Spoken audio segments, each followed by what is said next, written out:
In the spring of 1853, in Savannah, Georgia, a 21-year-old white woman named Margaret Ann Hartwell was discovered by her father in her bedroom holding hands with her closest friend, another young woman, their foreheads pressed together in an intimate moment that, to him, could only mean one thing: deviance, sin, and the destruction of his family's honor. What Thomas Hartwell did next was so brutal, so calculated, and so deeply rooted in the intersecting cruelties of racism, sexism, and hatred of anything that deviated from rigid norms, that it would destroy 3 lives and expose how systems of oppression don't just coexist, they feed each other. Thomas Hartwell owned one of the largest cotton plantations in coastal Georgia with over 200 enslaved people, and a reputation for exceptional brutality, even by the standards of the antebellum South. When he saw what he believed was proof that his daughter was what people in 1853 whispered about in horrified tones: a woman who loved other women, an unnatural creature, a threat to family bloodlines and social standing, he decided on a punishment that would exploit every tool of power he possessed. He took Margaret to the slave quarters, chained her in a cabin with an enslaved man named Solomon, who stood 6 feet 8 inches tall and weighed over 250 pounds. And he told Solomon explicitly, "Make her normal, or I'll kill you both." This is the story of Margaret and Solomon, 2 people trapped by different but intersecting forms of oppression, forced into a nightmare by a man who wielded absolute power over both of them, and how their shared suffering became something neither of them expected. This is not a love story. This is a story about survival under unimaginable cruelty. Before we begin, I need to be absolutely clear. This video contains descriptions of sexual violence, homophobia, forced imprisonment, psychological torture, and systemic abuse. Both Margaret and Solomon were victims of Thomas Hartwell's cruelty. What happened to him was rape, imprisonment, and dehumanization, justified by a society that gave white men absolute power over women, enslaved people, and anyone who didn't conform to rigid norms. If you're ready to hear this buried truth, stay with me. Margaret Ann Hartwell was born in 1832 to one of Savannah's wealthiest families. Her mother died when she was 7 years old, leaving her to be raised by her father Thomas, her grandmother, and a rotating series of governesses. By all accounts, Margaret was intelligent, well-educated, and expected to make a prestigious marriage that would further elevate the Hartwell family's social position. But Margaret showed no interest in the young men her father paraded before her. She refused multiple marriage proposals from suitable wealthy planters' sons. She spent most of her time with her closest companion, a young woman named Catherine Whitmore, daughter of a neighboring plantation family. They were inseparable. They wrote letters to each other daily when apart. They shared a bed when Catherine visited, which was common enough for female friends at the time. But there was something about the intensity of their connection that made people whisper. In March of 1853, Thomas Hartwell returned home unexpectedly from a business trip and went to Margaret's bedroom to speak with her. He found Margaret and Catherine together, Catherine's head resting on Margaret's shoulder, their hands intertwined, speaking in whispers. When they saw him, they pulled apart immediately, but it was too late. Thomas saw what he believed was confirmation of his worst fears. In 1853 America, the concept of lesbianism as we understand it today didn't really exist in mainstream discourse, but the idea of women who had unnatural romantic or sexual feelings for other women certainly did exist. It was called romantic friendship when it seemed innocent, female inversion or moral insanity when it seemed sexual. Medical texts of the era described as a disease, a form of madness, sometimes as demonic possession. The treatment options included forced marriage, institutionalization in asylums, cold water baths, bloodletting, isolation, and in extreme cases what we would now call corrective rape. Thomas Hartwell sent Catherine home immediately and never allowed her to return. He locked Margaret in her room for 3 days while he decided what to do. He consulted with 2 physicians who confirmed what he already believed, that Margaret was suffering from moral insanity and required vigorous corrective intervention. He consulted with his priest, who told him that the devil had possessed his daughter and that she needed to be shocked back to righteousness. And then Thomas Hartwell made his decision. He would not send Margaret to an asylum where the family's shame would become public knowledge. He would not marry her off, because what if she corrupted another family? He would cure her himself, using the tools he had absolute control over, his enslaved people. Solomon was born on the Hartwell plantation around 1828, which made him approximately 25 years old in 1853. Plantation records describe him as exceptionally tall, of unusual size and strength. He stood 6 feet 8 inches tall, extraordinarily rare for the era when the average height was around 5'7". He had worked in the fields from age 6, survived brutal overseers, and witnessed countless horrors. He had tried to escape twice, been caught both times, and bore whip scars across his entire back as punishment. Solomon was also known among the enslaved community as a gentleman despite his size. He helped elderly enslaved people with their work when overseers weren't looking. He shared his food rations with children. He had been married to a woman named Delia who had been sold away 3 years earlier when she became pregnant. Because Thomas Hartwell didn't want her distracted from work by a baby, Solomon had not been allowed to stop her sale or even say goodbye. On March 23, 1853, Thomas Hartwell had Solomon brought from the fields in chains. He brought Margaret from her locked room.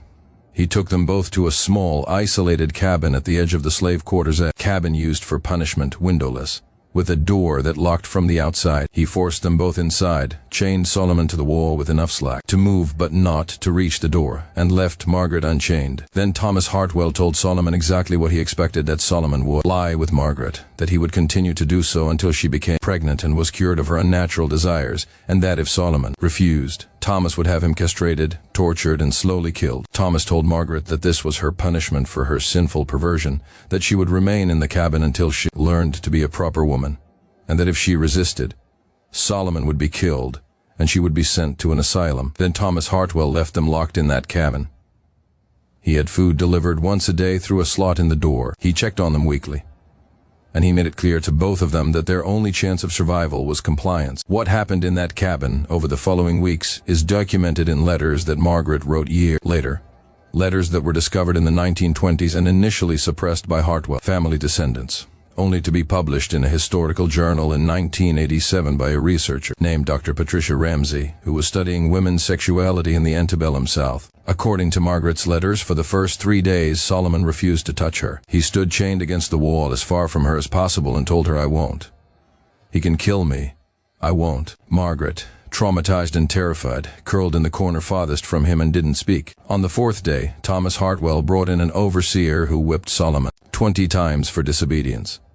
Margaret screamed for them to stop. The overseer told her that it would happen every day Solomon refused, and that eventually Solomon would be killed, and another enslaved man would take his place until she was pregnant. That night, Margaret crawled across the cabin floor to where Solomon sat bleeding and chained. She had torn strips from her dress, and she tried to clean his wounds. Solomon told her to stay away from him, that he didn't want to become what Thomas Hartwell was trying to make him, a rapist. Margaret wrote in her letters, "I told him that we were both prisoners, that my father would kill him if we didn't do what was demanded, that I understood he did not want to touch me, that I did not want to be touched, but that we would both die if we did not find a way to survive this nightmare. I told him that if it had to happen, I wanted it to be our choice, not my father's command. I wanted us to have some small piece of control over our own bodies, even if everything else was being controlled." What Margaret and Solomon decided to do was this: they would pretend to comply. They would make sounds when Thomas checked on them. They would behave as though the forced relationship was happening. They would create the appearance of what Thomas demanded without it actually occurring, buying themselves time to plan an escape. For 6 weeks, Margaret and Solomon lived in that cabin, chained and imprisoned, performing compliance while secretly planning. Margaret taught Solomon to read using scraps of paper she convinced a sympathetic enslaved woman who brought their food to smuggle in. Solomon told Margaret about the underground railroad routes he'd learned about during his escape attempts. They formed a bond built not on romance but on shared suffering and mutual recognition of each other's humanity in a system designed to strip both of them of it. But Thomas Hartwell was not stupid. After 6 weeks, he brought in a physician to examine Margaret. When the physician confirmed she was not pregnant and showed no signs of having been sexually active, Thomas exploded into rage. He came to the cabin and told them both that he knew they had been deceiving him, that Solomon would be castrated the next morning and Margaret would be institutionalized. That night, Solomon did something extraordinary. He had been working on the chain that held him for weeks, slowly weakening the metal ring bolted to the wall using a sharp stone Margaret had found for him. When the cabin was silent, he pulled with all his considerable strength and ripped the chain free from the wall. Solomon and Margaret escaped that night. Solomon broke down the cabin door, which alerted the plantation, but they ran. They made it to the swamps near the coast, following routes that Solomon had memorized. Plantation records show that Thomas Hartwell sent slave catchers, dogs, and armed men after them. The search went on for 3 weeks. They were never caught. At least not in Georgia. What happened to Margaret and Solomon after they escaped is partially documented and partial oral history preserved in communities of formerly enslaved people and abolitionist networks. According to these accounts, they made it to Savannah's port, stowed away on a ship heading north, and eventually reached Philadelphia, where abolitionist networks helped them. Here's where their stories diverge. Solomon, once in Philadelphia, joined the community of free black people and worked as a dock worker. He was documented in Philadelphia city records under the name Solomon Freeman in 1855 and 1856. He reportedly helped coordinate Underground Railroad escapes, using his knowledge of Georgia routes. He died in 1879, having lived as a free man for over a quarter century. Margaret's fate is more complicated. She could have returned to white society, claimed she'd been kidnapped, and resumed her privileged life. But she didn't. According to letters discovered in Quaker Abolition Society archives, Margaret lived under the name Ma Hartford and worked as a teacher in a school for free black children in Philadelphia. She never married. She lived with a female companion, a widow named Mrs. Eleanor Price, for over 30 years. In her private letters, she wrote about her friendship with Solomon, about her guilt over the privileges she still carried as a white woman even after escaping her father, about her love for Eleanor, and about how weeks locked in that cabin had shown her that the cruelty of slavery and the cruelty of forcing people into rigid gender and sexual norms came from the same place, the need of powerful men to control everyone else. Margaret died in 1897. In her will, she left money to organizations working to help formerly enslaved people and to the Philadelphia Home for Friendly Women, which provided shelter for women who had been rejected by their families for various moral failures. Thomas Hartwell, when he discovered his daughter had escaped with one of his enslaved men, went into such a rage that he reportedly had 3 enslaved men executed on suspicion of helping them escape, though there was no evidence any of them had done so. He told society that Margaret had died of typhoid fever,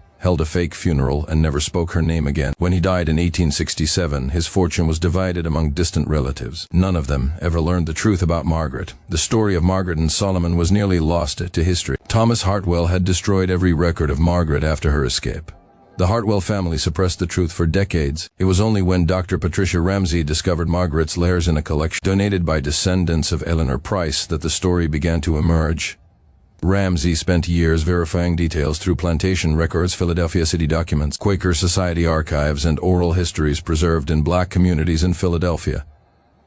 In 1987, Dr. Ramsey published an article titled "Captive Together: Corrective Violence and Solidarity in Antebellum Georgia" in the Journal of Southern History. The article was controversial. Some historians questioned whether Margaret's letters were authentic.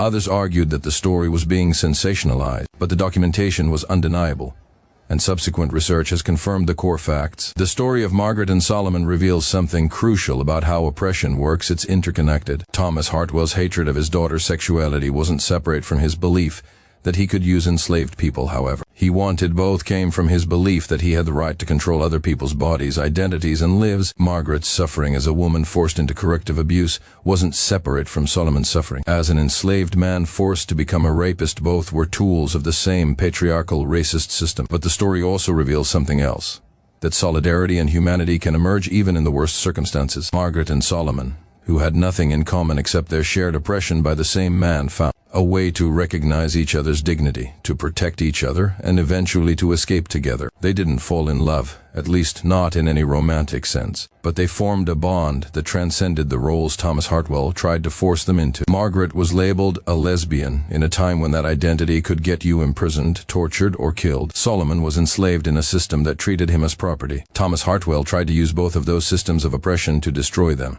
and they survived by refusing to become what he wanted them to be, a cured woman who would submit to patriarchal control, and a slave who would become a rapist on command. This is why we tell these stories, because they reveal the full complexity of oppression, how it targets different people in different ways but always serve the same goal of control. Because they show that resistance takes many forms, including the simple but profound act of refusing to dehumanize each other even when everything around you demands it. Because they give names and narratives to people who were meant to be erased. If this story challenged you, good. If it made you uncomfortable, even better. That's what Buried Truths should do. Subscribe to Buried Truths for more stories that expose how systems of oppression intersect, and how people found ways to survive them. Comment below, how do you think Margaret and Solomon's story would be different today? What does it reveal about how racism, sexism, and homophobia work together? Share this video with someone who needs to understand that oppression is never simple, that victims of different systems can find solidarity, and that resistance is sometimes just refusing to become the monster someone wants you to be. The truth was buried. We brought it back.